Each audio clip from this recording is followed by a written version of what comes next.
전쟁터에서 치열한 전투 가운데서 부상을 당한 어느 한 병사가 애타게 물을 찾고 있었습니다. 마침 그 군목 목사님의 수통에 물이 조금 남아 있었는데 우리 목사님께서는 그 수통을 그 부상당한 병사에게 건넸습니다. 그런데 건넸는데 그 수통을 받아들고는 물을 마시려고 보니까 모든 소대원들이 자기만 쳐다보는 것 같고 또 모든 소대원들이 목말라 하는 것 같아서 감히 마실 수가 없어서 그 수통을 소대장에게 건넸다고 합니다.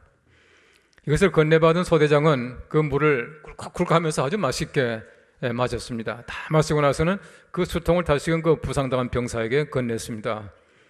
근데 부상당한 병사가 그 수통을 받아들고 보니까 그 수통 안에 물이 조금도 줄지 않은 것을 발견하게 되었습니다. 자기도 맛있게 마십니다. 꿀꺽꿀꺽 소리를 내면서 맛있게는 마시고 그 다음 사람에게 또 인계하고 그 다음 사람 계속해서 물을 마시고 제일 마지막에는 다시금 그 수통을 주인인 군목 목사님에게 건넸습니다. 그 목사님께서는 그 수통을 받아들고 보니까 모든 사람들이 맛있게 다 마셨지만은 물이 조금도 줄지 않았더라고 하는 것입니다. 그런데 한 사람도 갈증을 느끼는 사람들이 없었다라고 하는 것입니다. 우리가 사랑을 나눈다라고 하는 것은 위대한 일입니다. 나누면은 많아지고 나누면은 아픔도 해소하게 되고 나누면 모든 사람들이 다 만족하게 되는 것을 우리가 잘 알고 있습니다. 초대교회 성도들은 사랑을 나누는 사람들이었습니다. 다시 말하면 초대교회라고 하는 것은 나눔의 공동체였습니다. 나누기 위하여 모인 사람들이 초대교회 성도들이었다라고 하는 것을 우리가 잘 알고 있습니다. 초대교회는 아주 착한 사람이 하나 등장합니다. 바나바라고 하는 사람이었습니다. 이 사람은 자기의 밭을 팔아서 판 값을 가지고 베드로의 발 앞에 갖다 놓고는 모든 사람들이 함께 공용으로 사용하도록 그렇게 만들었습니다. 얼마나 위대한 일입니까? 성경 말씀에는 말합니다. 모든 사람들이 각자 자기의 것을 자기의 것이라고 말하는 사람들이 없었다라고 말하고 있습니다. 이것이 초대교회의 아름다운 모습이었습니다.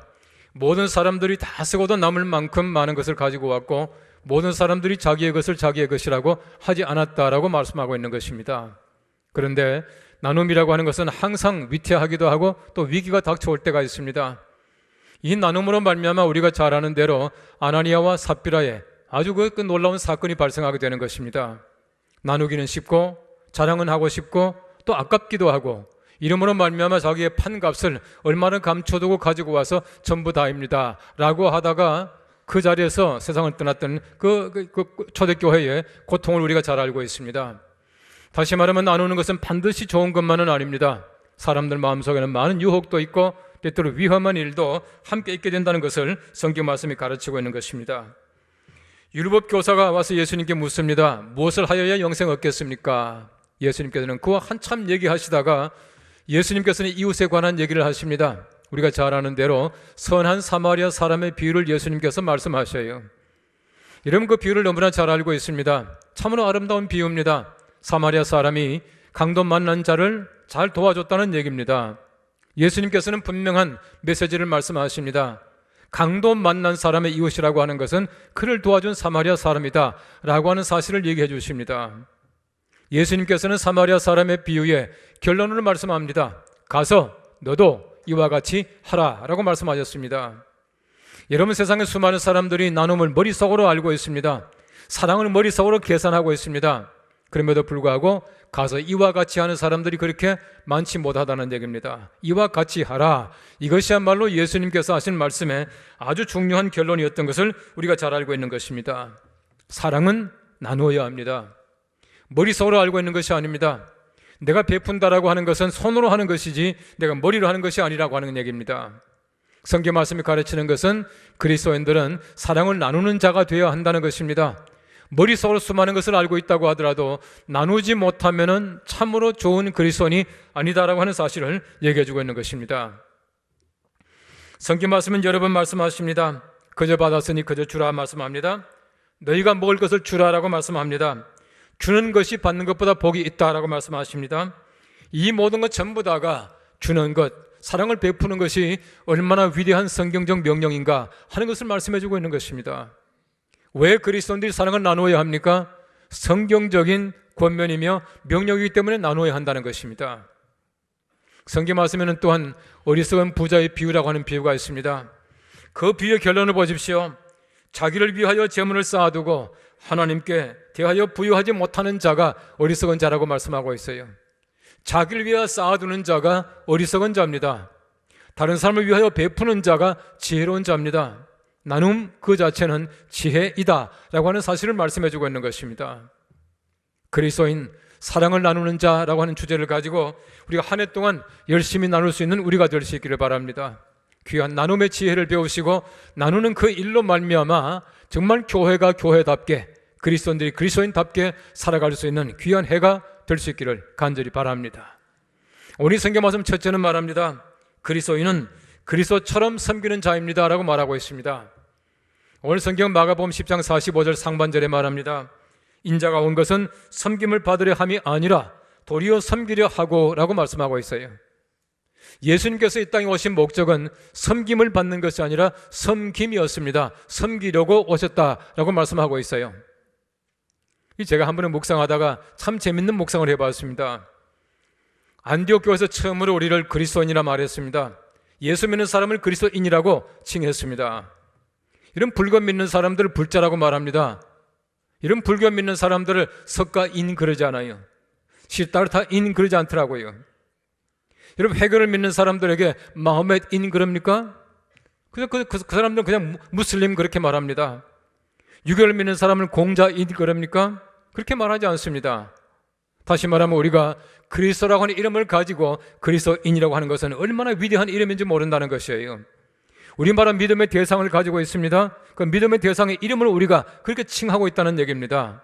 그리스도인은 그리스도를 닮아가는 사람들입니다. 그리스도인답게 살아가는 사람들입니다. 이 사람들이 바로 그리스도인 그렇게 말하는 것이에요. 여러분, 세상에 그리스도인만큼 아름다운 이름이 있습니까?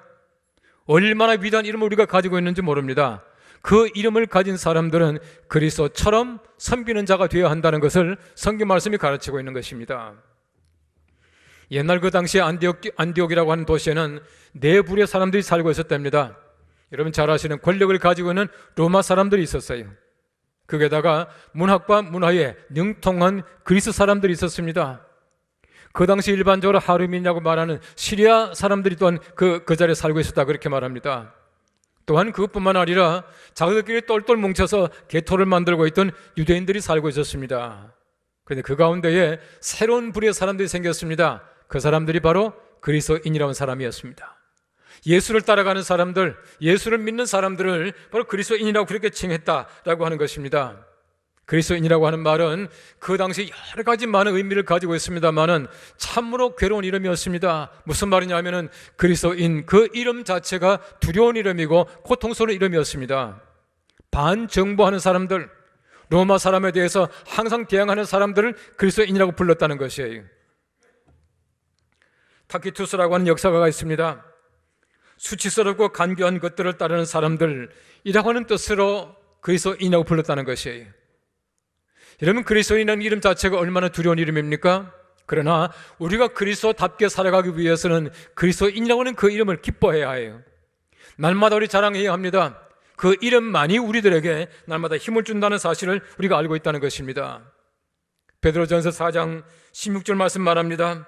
만일 그리스도인으로 고난을 받으면 부끄러워하지 말고 도리어 그 이름으로 하나님께 영광을 돌리라라고 말하고 있습니다. 그리스도인, 바로 그 이름 자체가 고난당한다는 뜻입니다. 바꿔 말하면 그리스도인 되는 그 자체가 힘든 일이에요. 얼마나 힘든 일입니까? 여러분, 세상에서 섬기는 것 굉장히 힘든 일입니다. 섬김 받는 것 얼마나 자랑스럽고 영광스러운 일인지 몰라요. 그런데 그리스도인들은 그 자랑스러운 삶이 아니라 오히려 고통스러운 일, 고난당하는 그 일을 우리가 스스로가 자초해야 된다는 것을 말씀해주고 있는 것입니다. 우리 그리스도인이 된다는 것은 얼마나 힘든 일인지 모릅니다. 여러분, 사도행전에 보시면은 사도 바울이 아그리빠라고 하는 왕에게 가서 정말 자기가 그 구원받게 된 경위를 얘기합니다. 모든 그 복음을 다 전합니다. 다 전했을 때 아그리빠가 말합니다. 당신이 나에게 그리스도인이 되게 하려는구나 라고 말하고 있습니다. 그리스도인이 된다는 그 사실 자체가 얼마나 참 무서운 일인지 모릅니다. 그런데 그 사실을 바로 우리 모든 사람이 다 증거하고 있다는 뜻이에요. 우리가 섬긴다는 그 자체는 종이라고 하는 말과 어원이 같습니다. 우리가 사역한다는 말과 종이라는 말이 같은 말입니다. 내가 예수 그리스도를 믿는 사람으로 세상에 나가서 어떤 일을 합니다. 사역을 합니다. 그 사역 자체가 섬긴다는 뜻이에요. 흔히 말하기를 사역이라고 말하면 영어는 ministry 그렇게 말합니다만은 이 ministry라고 하는 말은 라틴 말 administrare라고 하는 말에서 나왔습니다. 이 administrare라고 하는 그 말 자체가 섬긴다는 뜻입니다. To serve, 섬긴다는 뜻이에요. 우린 적어도 사람을 섬기는 사람들입니다. 내가 뭘 하든지 세상에 나가서 많은 사람들을 섬길 수밖에 없는, 섬겨야 하는 사람들이라는 것입니다. 섬기지 않는 그리스도인은 아무도 없다는 것입니다. 그리스도는 누구나가 사역자입니다. 섬기지 못할 사람은 하나도 없다는 사실을 우리는 기억해야 합니다. 미국의 이 세들백 교회의 릭 워렌이라고 하는 목사님이 말했습니다. 우리는 섬김을 통해 구원받은 것이 아니라 섬김을 위해 구원받았다라고 말을 했습니다. 우린 바로 섬김 때문에 구원받은 사람들입니다. 여러분, 옛날에 그 스코틀랜드에 전해 내려오는 가정의 교훈이 있다고 합니다. We are saved to serve. 우리는 섬기기 위해서 구원받았다라고 하는 뜻입니다. 우리 섬기기 위해서 구원받은 사람들이에요.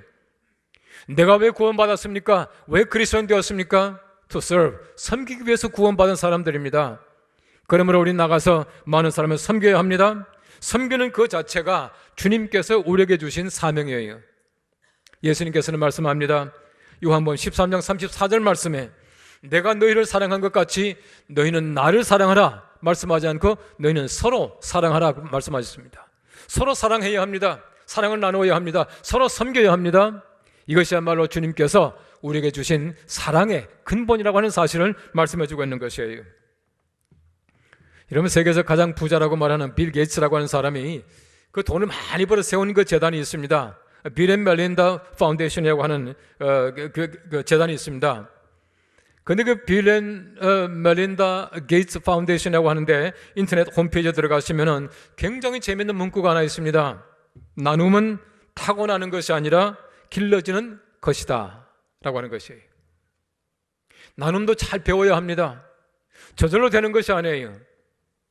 우리 나눔을 잘 배워야 합니다. 처음부터 나누는 사람이 있습니까?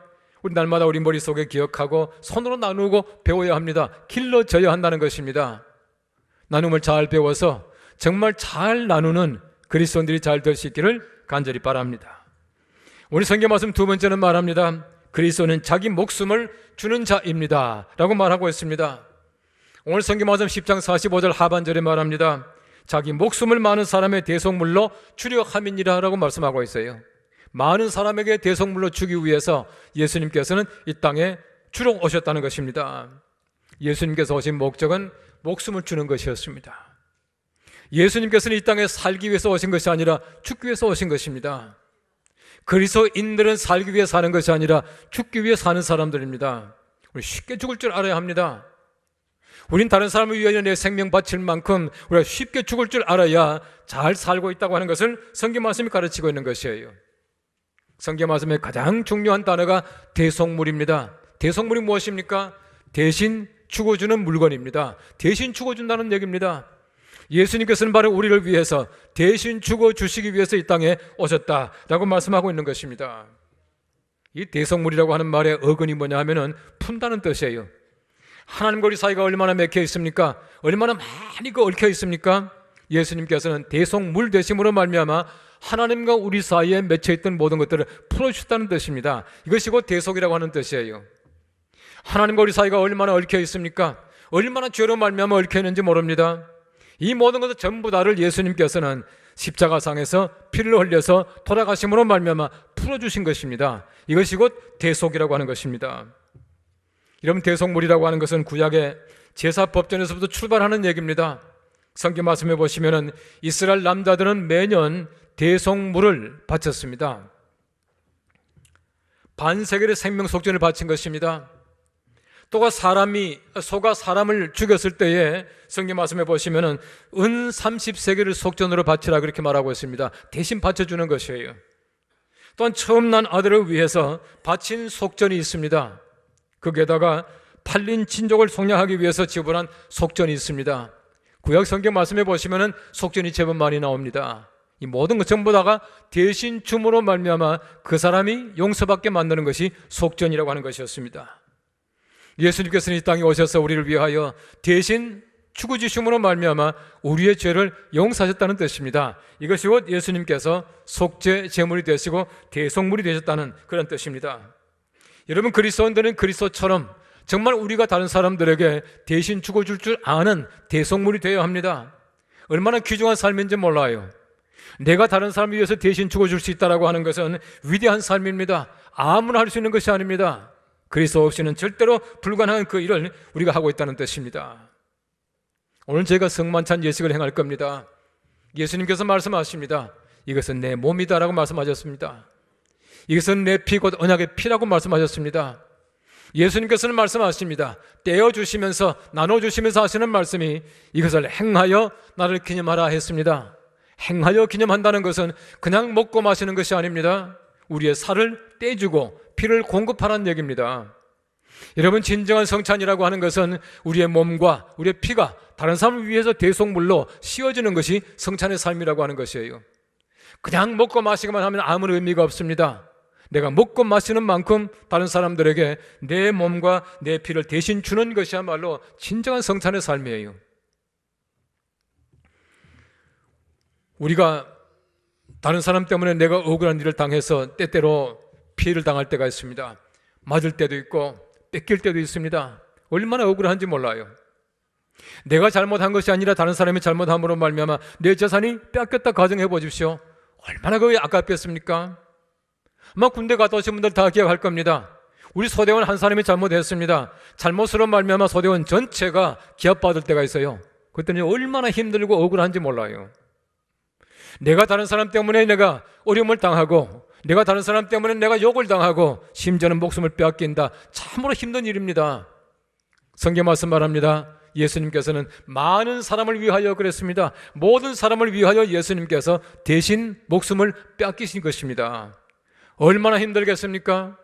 그러나 인간적으로 볼 때는 억울한 일이지만 예수님께서는 이 일을 기쁘게 하셨다고 성경 말씀 가르치고 있는 것입니다. 우리가 마찬가지입니다.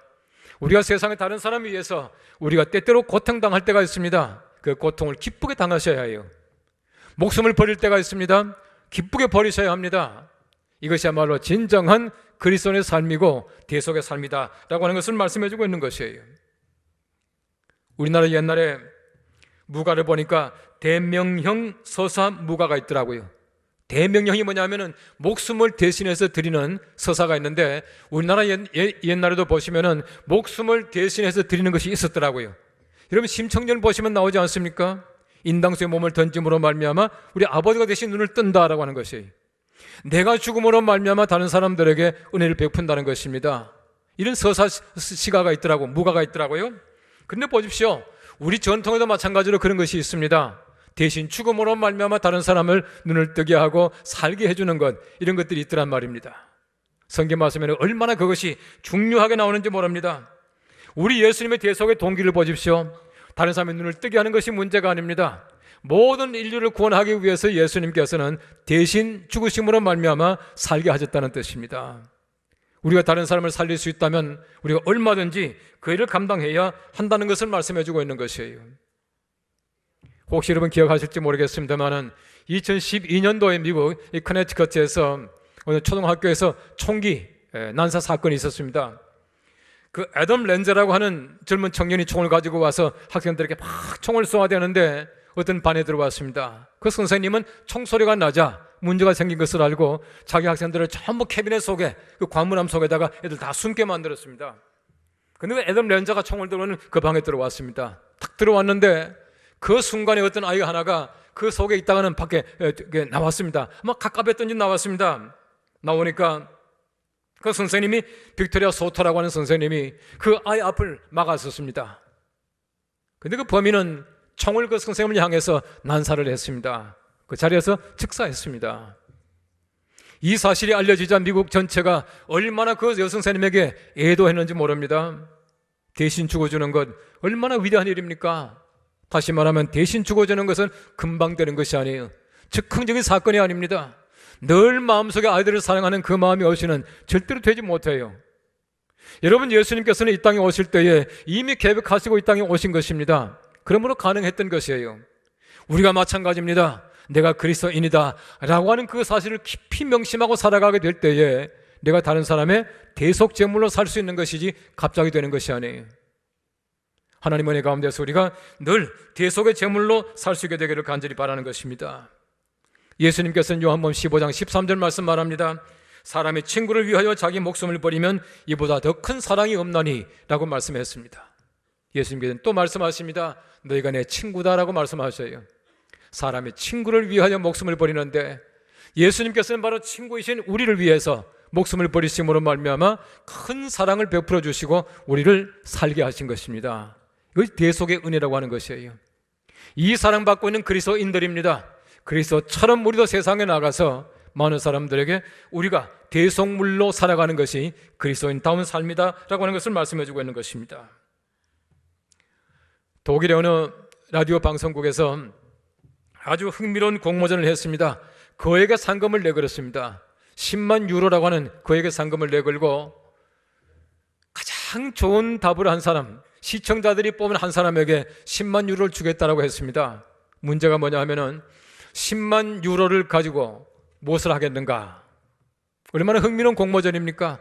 수많은 사람이 응모를 했습니다. 만일에 10만 유로가 생기게 되면 내가 무인도에 가서 1년 동안 로빈슨 크루소처럼 살겠습니다. 이런 사람이 있었습니다. 만일 내가 10만 유로가 생기게 되면 우주여행을 하겠습니다. 이런 사람도 있었습니다. 아이부터 어른까지 얼마나 재미있는 얘기들이 많이 왔겠습니까? 하나씩 시청자들이 뽑는 거예요. 그런데 아주 그 학식이 많은 대학 교수가 아니었습니다. 똘똘한 청년이 아니었습니다. 나이가 먹어서 머리가 희끗희끗한 마르코 힐게르츠라고 하는 트럭 운전사가 공모전에 1등을 했습니다. 이 사람은 자기 약속을 반드시 지켰습니다. 2007년 1월 26일 날에 이 사람이 자기 약속을 지킨 것이에요. 어떤 약속이겠습니까? 내가 만일에 10만 유로가 생기면 뭘 하겠습니까? 라고 하는 바로 그 질문에 이렇게 대답을 했습니다. 내가 4분의 3인 7만 5천 유로를 공중에서 뿌리겠습니다 라고 얘기했습니다. 여러분, 사람들이, 시청자들이 누굴 택하겠습니까? 자기에게 돌아올 수 있는 것을 택했다는 것입니다. 그래서 7만 유로를 뿌리겠다는 그 사람을 1등을 줬습니다. 약속대로 그 사람은 바로 이 카이제르스라우테라고 하는 마을에서 높은 기중계 위에 올라가서 7만 유로를 사람들을 향해서 뿌렸습니다. 약속을 지켰습니다. 왜 그 사람이 당첨이 되었겠습니까? 베풀기 때문에 당첨이 된 겁니다. 바꿔 말하면 내게 주는 사람을 뽑아준다는 것입니다. 섬기는 사람들이 섬김을 받게 되는 것입니다. 이것이 바로 하나님께서 우리에게 주신 약속의 말씀이십니다. 섬김은 섬김 받게 되는 것입니다. 예수님께서는 말씀합니다. 누가복음 6장 38절 말씀 이렇게 말합니다. 주라, 그리하면 너에게 줄 것이니 곧 후히 되어 누르고 흔들어 넘치도록 하여 너에게 안겨주리라. 주게 되면은 더 많이 줄 것이다 라고 말씀하고 있는 것입니다. 내가 많은 사람들을 섬깁니다. 하나님께서는 나를 섬겨주시고 더 많은 것으로 복을 주실 것입니다. 우리가 잘 섬김으로 말미암아 우리가 하나님의 은혜 가운데서 섬김의 삶 가운데 더 많은 것을 얻을 수 있는 복된 한 해의 삶이 되시기를 간절히 바랍니다. 섬김으로 말미암아 우리 스스로가 풍성해지기를 간절히 바랍니다. 내가 섬김으로 말미암아 섬김받는 모든 사람들이 정말 풍성하게 되기를 간절히 바랍니다. 섬김 그 자체는 모든 사람들의 아픔을 해소하고 모든 사람들의 갈증을 해소하고 모든 사람들에게 풍요하게 만드는 것입니다. 사랑을 나누는 사람들, 이 귀한 문제를 우리 스스로가 잘 가지고 날마다 많은 사람들에게 사랑을 공급하며 살아갈 수 있는 우리들이 될 수 있기를 간절히 바랍니다. 기도하겠습니다.